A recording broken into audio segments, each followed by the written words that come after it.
to facilitate your network to start off with, just to make sure that it is really a request for change rather than a kind of training issue or something that needs. I have circulated the RSC forms before, but I was just thinking I could do that again just to make sure. Well, there's a link on the SNUG website, so what I think it is just to circulate the SNUG website link, and it's an easy thing to do instead of just sending around bits of paper. And they tried to do a reprioritisation exercise the other day, but got completely confused, I think, by what questions we were asking them. So I don't think they've done it yet. Or that'll explain it. I'm pretty sure they haven't done it yet. CMS, any comments about CMS, Andy? I don't know if you want to say anything about CMS. Well, just basically the fact that now that sorry, does everybody know what CMS is? Chronic Medication Services. The Scottish Government have now mandated that all practices will have CMS. All non-dispensing practices will have CMS by the end of 2013. So the boards have all been told to get on and push it out. We still know there's one or two bugs in the system, and both EMIS and Vision have got some little bits to finish off. We've now got 4 practices in Dumfries and Galloway. We've got another couple that have agreed to go, so we've not been pushing it along very quickly, just until we do make sure that it's right. We've now got it going to independent pharmacies, Boots, Lloyd's. The next one we're going to hit is the co-op. So that's.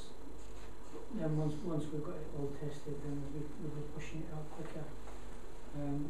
I've put some things on the chairs, just little guidances that are going out. The next thing we'll be doing will be writing, asking who wants to go next. Janice wants it. We're getting there, we're getting not got many patients on, but Kubre have been using it for the full cycle now. They've gone well over the year, and is it 140 patients you've got now?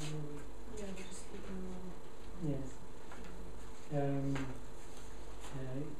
Greencroft, Annan were the last one to go.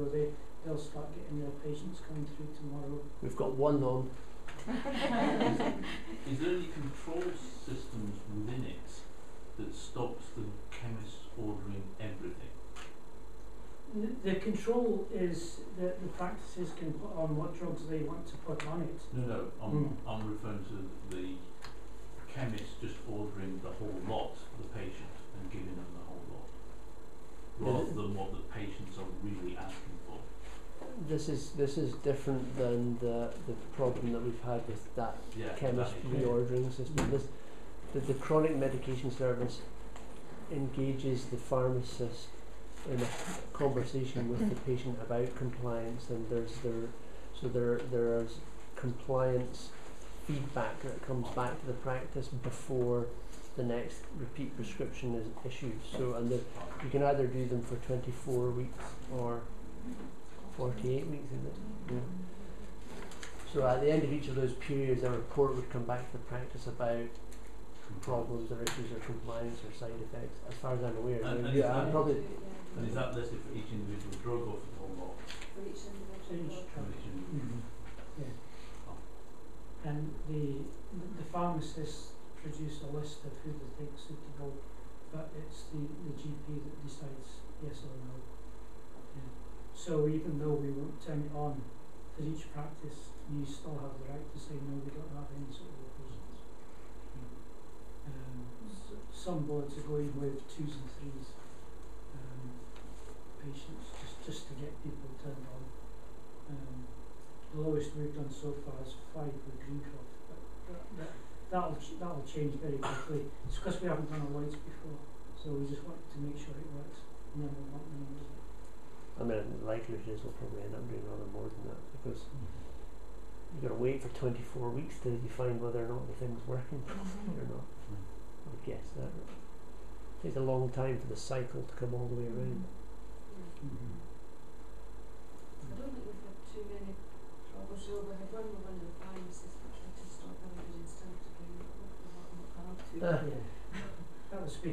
changed pharmacy systems. Some pharmacy systems have been better than others. But even then, that's starting to get ironed out now. And once EMIS and Vision finish off their bits, hopefully in the next quarter, then we'll be able to go full steam ahead. Okay, thanks Andy. Was there anything else you wanted to chip in, just for folk to know? Or indeed? No, I think things have been taken over okay. You might find that Michael and I have been a bit slow to respond the last few weeks because of the new health centre coming online in Dumfries, at Field Road, which has taken up a lot of time, which we tried to plan round, but because BT was so late in getting the line in, they were over 8 months late, which caused a lot of knock-on headaches. But everything's back to normal now. So. Okay, thanks Andy.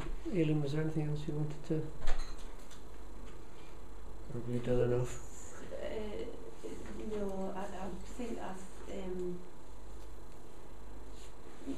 Docman non-compliant file types is something that I think needs to come up, but we've only got a small number of practices who are producing or sending them.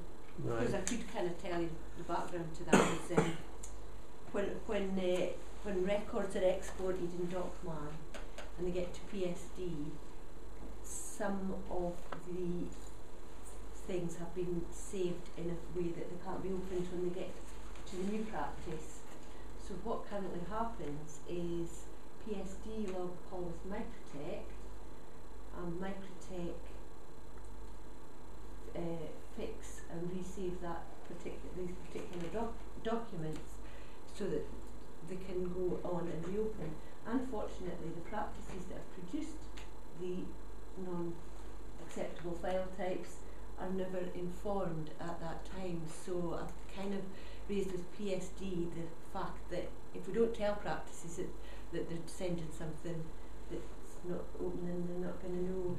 And the most common ones are either if the summary's been saved as an XPS file rather than an XML, or if it's a link to a document rather than the document itself. Obviously they get the link but the document's not there. But I do know which practices are producing things, and I think I'll maybe just speak to them. Okay. So you're going to just make contact directly? Yeah, although I have said to Mandy Barlow at PSD, unless practices know at the time this patient record contains something that we can't open, you're not really going to be able to work out what it exactly is that you're sending. Is there a blacklist? Is there a blacklist somewhere that we could circulate around the practice, or have they had that already? No. Maybe not for me anyway. They might have had it, but not for me. Well, it would probably be a sensible thing to send around, and those that are dealing with document and the scanning and so on a day-to-day basis could look out for. It's actually more likely to be things you've generated in the practice. Yeah. So, but they're the ones that are likely to be filing them away. So they'll be the ones that will know. Certainly the ones we've had in that have been in a format that you can't read have frequently been from the English practices. Go and duff them up. But the problem is that they get sent from the English ones up to partners and back to us, and it can be, and you'll get a record where there is not a single thing that you can actually read. But then if they come from England, they're on paper.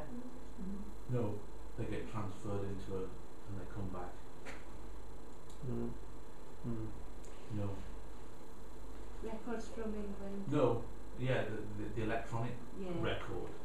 Well, so that's like the EMIS record or the INPS record or their Docman record. System 1 record. Or So a lot of the stuff comes back and I'll print it, and we've had to send discs backwards and forwards to partners to actually for them to actually be able to open.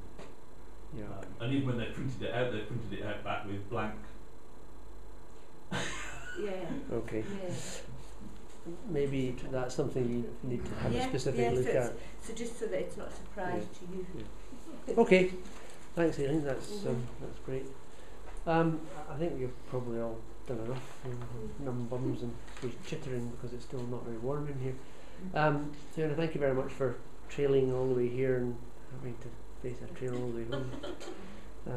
And also to Steve for coming and giving us his pearls of wisdom. We shall look forward to you trailing around the practices with order comms. And obviously Ben will be around again at some point in the future if you have other queries or questions for him. Anything else before you go? I think Alex is probably will circulate some sort of survey monkey thing. She usually does that to make sure that you have enjoyed yourselves this evening. So if you've all signed on the dotted line, I can give you your certificate. Do you need one? No, go on then. It'll do for your learning portfolio. There you go, guys. I'll just pass them back.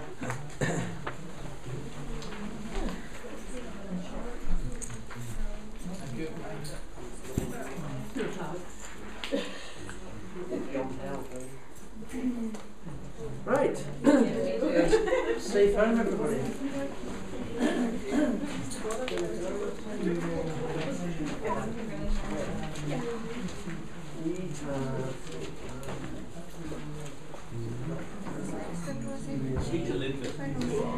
We get lost, absolutely lost. Is anyone going to target? Are you doing the reproductive channel? No.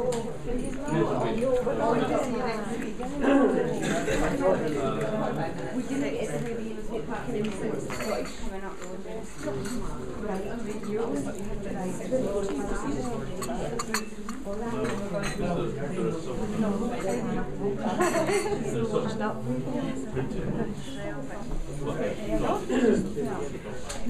And we get a PDF file within Document, which is hundreds of pages long.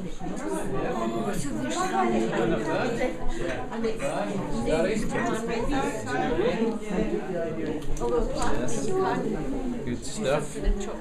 Still chasing the birds. Literally.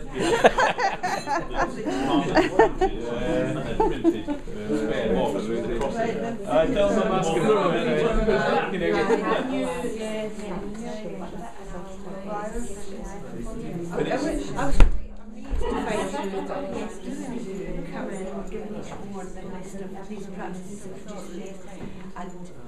I mean, obviously we need to. The difference for us now is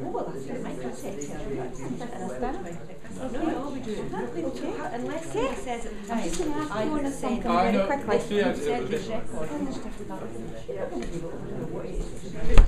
Given that it's one per.